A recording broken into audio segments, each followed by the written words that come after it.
안녕 얘들아, 프리기쁜 독해 김승현 선생님입니다.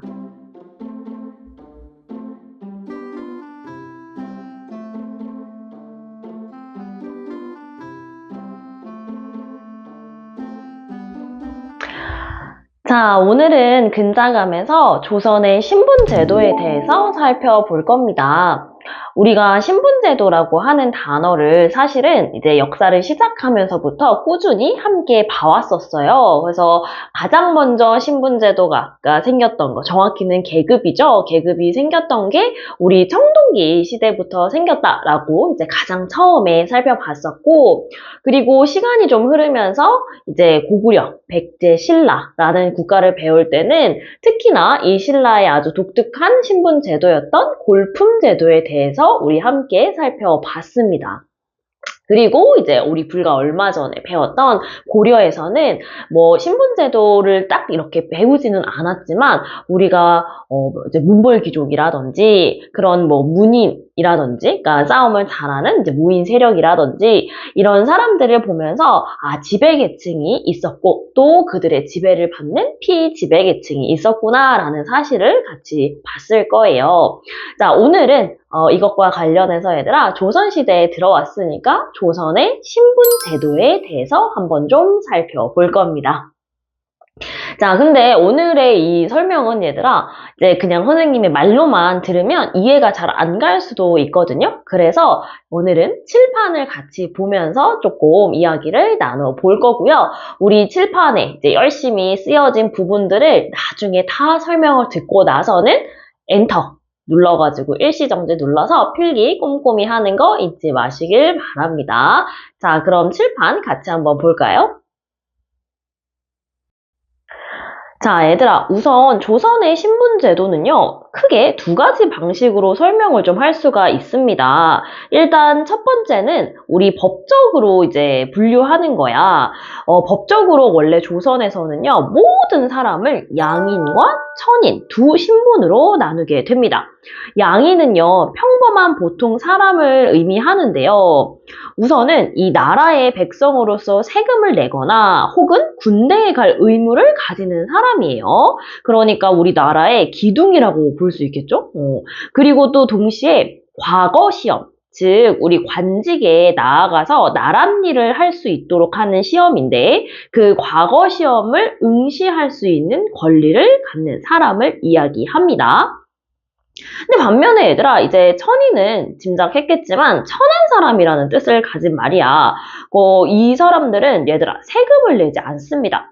그러면 너네 생각에 선생님 세금을 안 내니까 너무 좋은데요? 라고 생각할 수 있지만 세금 내는 의무가 없고 또 군대 갈 의무 없지만 마찬가지로 얘들아 관직에 오를 자격 또한 주어지지 않습니다. 그러니까 사실은 세금을 내지 않고 또 뭐랄까 의무적으로 군대에 가지 않는다는 거는 결국에는 이제 백성이 아니라 좀 천한 신분? 그러니까 좀 뭐라 그래야 돼?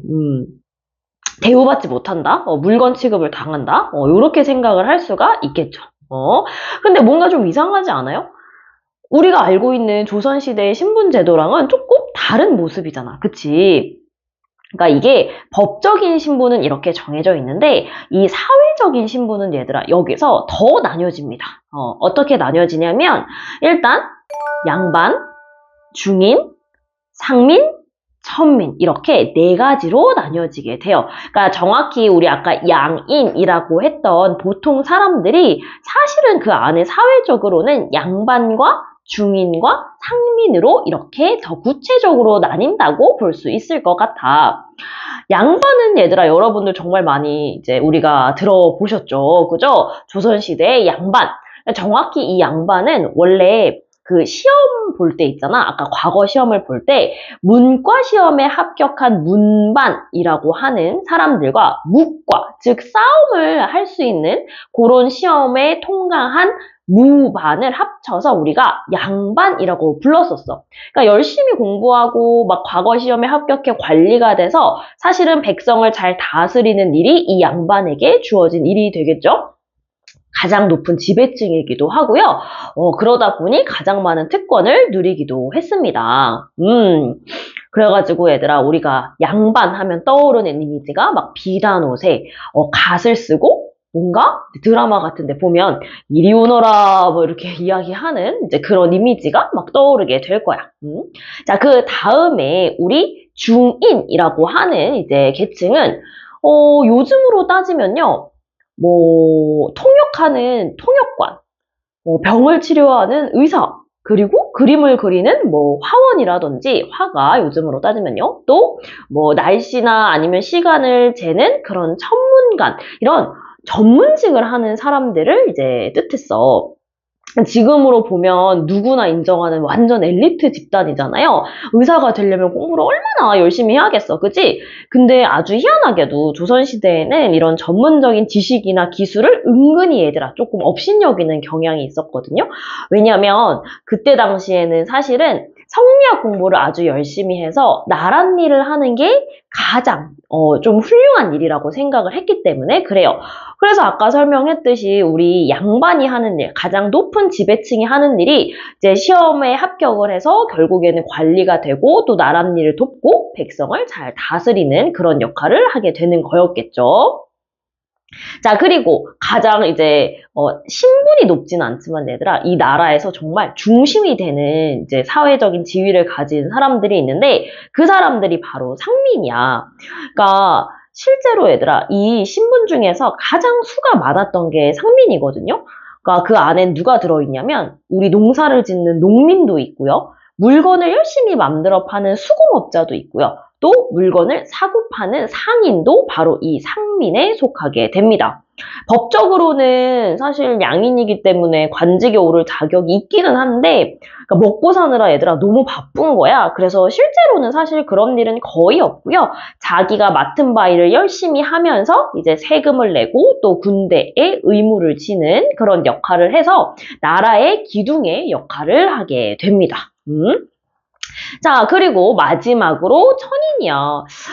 천인은 얘들아, 이게 공식적으로는 노비만 있지만요. 이제 이렇게 잘 들여다보면 무당이라든지, 아니면, 이제 악기를 다루는 악공이라든지, 그것도 아니면 우리 가축을 이제 잡는, 요즘으로 따지면 정육점이죠, 정육점. 정육점을 하는 어떤 이제 백정이라고 했어. 그때 당시에는 그런 역할을 하던 사람.